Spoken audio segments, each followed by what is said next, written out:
kisah tentang wanita tuna susila pelacur yang masuk surga karena menolong seekor anjing. Kisah seorang yang masuk surga tapi belum pernah sholat dan sujud, orang masuk surga dan neraka karena seekor lalat. Pertanyaan saya, apakah saat ini sudah ada umat Nabi Muhammad atau manusia yang sudah berada di surga neraka? Bukankah manusia akan masuk surga neraka setelah hari kiamat?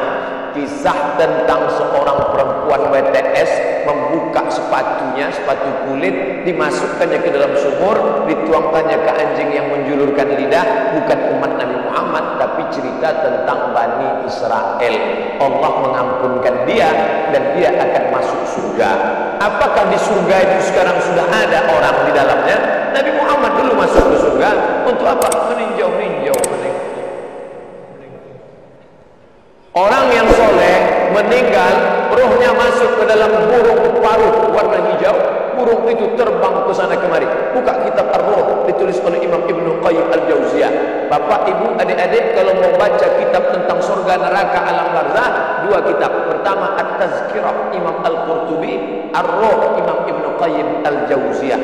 Ada orang-orang dibawa singgah ke surga jalan-jalan. Ini pemukiman, real estate, rumah mewah. Nanti akan ditempati 1 Januari 2018. Tapi sebelum itu orang boleh jalan-jalan, nengok, survei-survei. Makanya orang mati syahid wajahnya senyum. Kenapa orang mati syahid wajah senyum? Karena sebelum nyawanya keluar, malaikat sudah mengepakkan sayapnya. Di situ nampaknya kau akan mati, kau tinggal di lorong blok C nomor 15. Senyum dia. Ini kita sekarang jangankan tempat surga, parkir pun bayar. Apa hukumnya jika saya sholat sambil menutup mata agar sholat saya menjadi lebih khusyuk?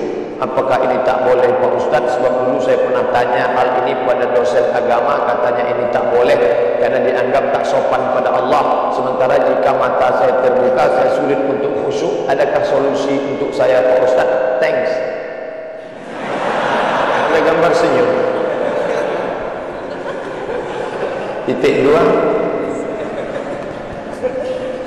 Sekarang saya mau menunjukkan beberapa riwayat sahabat Nabi itu sholatnya pejam mata atau buka mata. Jangan jawab. Nabi jadi imam, sahabat di belakang.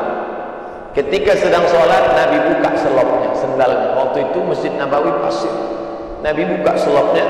Semua sahabat yang ada di belakang membuka selop. Kira-kira sahabat di belakang pejam mata atau buka mata?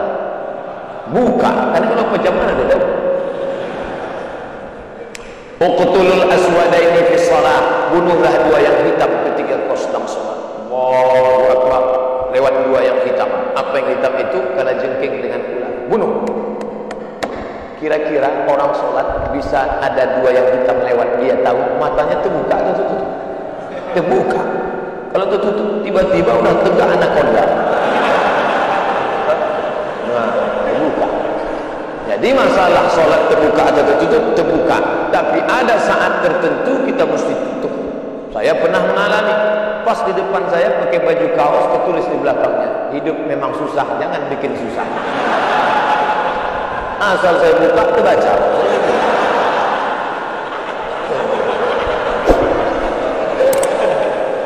Jangan sholat ke masjid pakai baju bergambar-gambar, tertulis-tulis, pakai baju polos.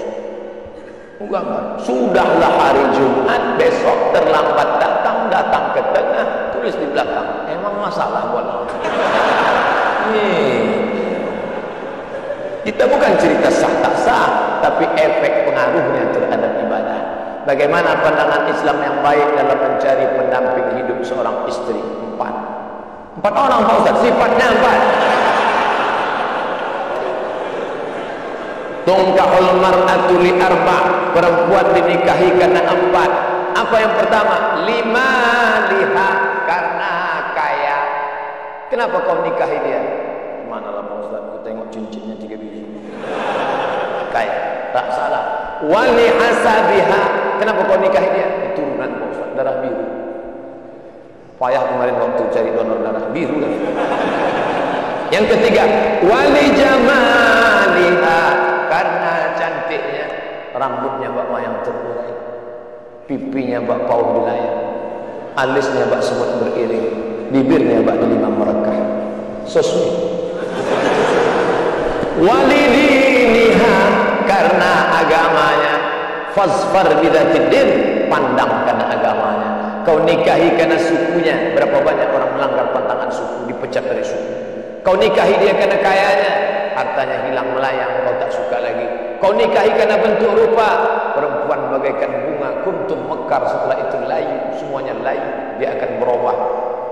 Nikahilah karena agama. Ustaz Somad, ya, saya mahasiswa Ustaz dulu, ya, bisa, saya udah tamat kuliah Pak Ustaz, mantap, udah kerja Pak Ustaz, alhamdulillah, belum nikah Pak Ustaz, nauzubillah. Bisa Ustaz carikan yang ada empat-empatnya Pak Ustaz. Kalau ada empat-empatnya ngapain untuk itu? Man talaba akhan bila aibin baqiya bila akhir. Siapa mencari kawan yang tak bercacat, seumur hidup takkan berkawan. Menikah bukan mencari kesempurnaan, menikah menutupi segala kekurangan. Semenit setelah akad, mulailah kau nampak segala kekurangannya. Kurang cantik, kurang tinggi, kurang putih, kurang mancung, kurang. Maka setelah nikah, kau tutupilah segala kekurangannya. Setelah dapat, inilah dunia akhirat Pak Ustaz. Jangan lagi matamu biar kemana-mana. Kalau laki-laki sudah menikah, nampaknya perempuan cantik di jalan, pulanglah ke rumah. Apa yang ada pada perempuan di jalan itu ada juga, walaupun bentuknya agak lain sekali. Bagaimana Ustaz menjaga kesehatan begitu jadwal padat? Tadi masuk WA ke sahabat kita, apa kata dia? Kalaulah Ustaz Somad itu made in Jepang, sudah lama rontok. Lalu apa yang Ustaz minum, apa yang Ustaz makan? Semuanya doa jamaah. Cobalah tengok di YouTube, di Twitter, di Facebook, di BBM, doa jamaah. Amin, amin, amin, amin, amin. Semoga Ustaz sehat, semoga Ustaz istiqomah, semoga doa menumpang tuah pada doa mulut-mulut, tangan-tangan yang soleh. Mudah-mudahan kita bersatu dalam kebaikan, insyaallah. Berapa takbir Idul Fitri Pak Ustaz? Berapa hari? Dari mulai tenggelam matahari sore, petang, malam takbir, sampai sore tanggal 13, 10, 11, 12, 13. Allahu Akbar, Allahu Akbar, Allahu Akbar, la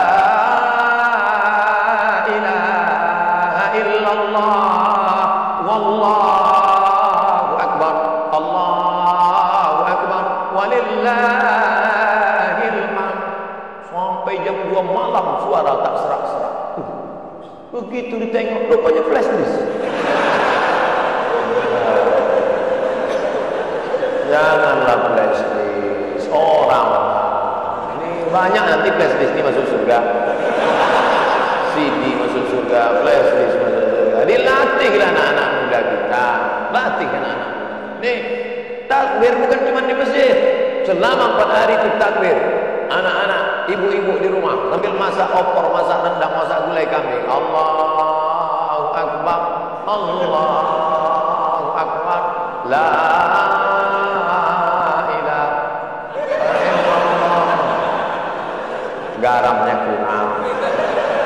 Apa yang membuat Ustaz tetap istiqomah berdakwah dari masjid satu ke masjid lain? Bukankah Ustaz sudah ada tawaran TV swasta untuk mengajak Ustaz mengisi acara di salah satu stasiun TV yang kita semua sudah tahu kalau tampil di TV bayarannya besar? Dia mau saya harus banteng. Masuk TV itu 2, banteng betul atau buruk betul? Saya pula kan tidak pala buruk, tapi ganteng pun tidak pula. Pakaian itu harus begini, harus begitu, itu tak bisa. Tapi yang paling berat ini jadwal. Jadwal harus ini. Saya tak bisa jadwal. Saya sudah penuh sampai 2018 Idul Fitri. Saya sudah. Nah, nanti setelah itu barulah kita masuk ke TV-TV. Kok muat? Apakah memang ada hadis yang mengatakan tidak kujamin umatku 14 abad akan datang? Seandainya di sini memang ada, apa yang tidak dijamin? Syafaatnya atau ibadahnya? Mohon pencerahan. Tak ada. Nabi jangan berkecil hati hidup zaman sekarang. Apa kata Nabi sallallahu alaihi wasallam? al-ibadatu fil haraji kahijratin ilayya. Siapa yang tetap istiqamah beribadah padahal waktu itu banyak fitnah-fitnah, sama macam berhijrah bersama Nabi Muhammad sallallahu alaihi wasallam. Jadi jangan mengutuk nasib. Mengapa aku hidup di abad sekarang ini? Kenapa tak hidup zaman Abu Bakar, Umar, Utsman, Ali? Kalau mental model ini, hidup zaman dulu pun menjadi Abu Jahal belakang. Jangan berduka. Anak-anak muda, kalian yang banyak godaan, justru hebat. Ini anak-anak muda yang datang malam ini, luar biasa.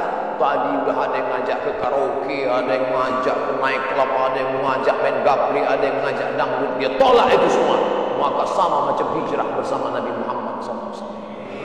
Tuh, bro, kita gimana karaoke malam ini? Tidak, aku mau ngaji di sana. Ada Ustaz Somad datang. Itu.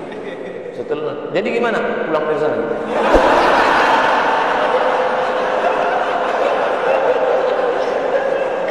Ada suatu hadis yang mengatakan bahwa menikah itu adalah sunnahku. Barang siapa yang tak mengikut sunnahku, maka dia bukan umatku. Bagaimana dengan Imam Syafi'i? Karena dalam buku autobiografi Imam Syafi'i mengatakan beliau tak nikah. Imam Syafi'i menikah. Dari mana Ustaz tahu Imam Syafi'i menikah? Bacalah biografinya. Yang tak menikah itu Imam Nawawi. Betul, ada imam dalam mazhab Syafi'i, Imam Nawawi. Imam Nawawi tak menikah. Imam Ibnu Taimiyah tak menikah. Sayyid Qutb penulis fi Zilalil Quran tak menikah. Syekh Abdul Fattah Abu Ghuddah menulis satu kitab judulnya Al-Ulama Al-Uzzab Alladzina Atharul Ilma Ala Zawaj. Biografi ulama-ulama yang tak menikah sampai mati karena lebih memilih ilmu daripada nikah. Kenapa Ibnu Taimiyah tak menikah? Kalau Ibnu Taimiyah menikah, istrinya itu pasti tetap tinggal karena dia lebih lama di penjara daripada di luar penjara. Sayyid Qutb digantung 1966, mati dalam keadaan ditulisnya tafsir itu di penjara. Maka mereka itu memikirkan mudaratnya lebih besar. Tapi kalian yang muda sekarang jangan kalian ikutin.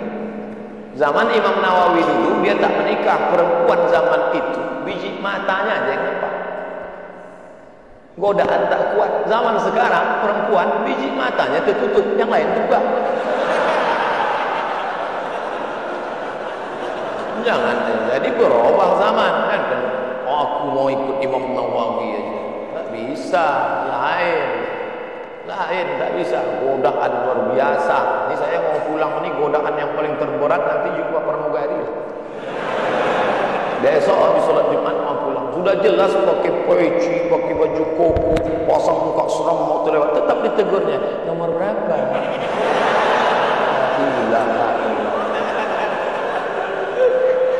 Udah dapat nomor kursi duduk saya. Ngajar tak ada senyum-senyum.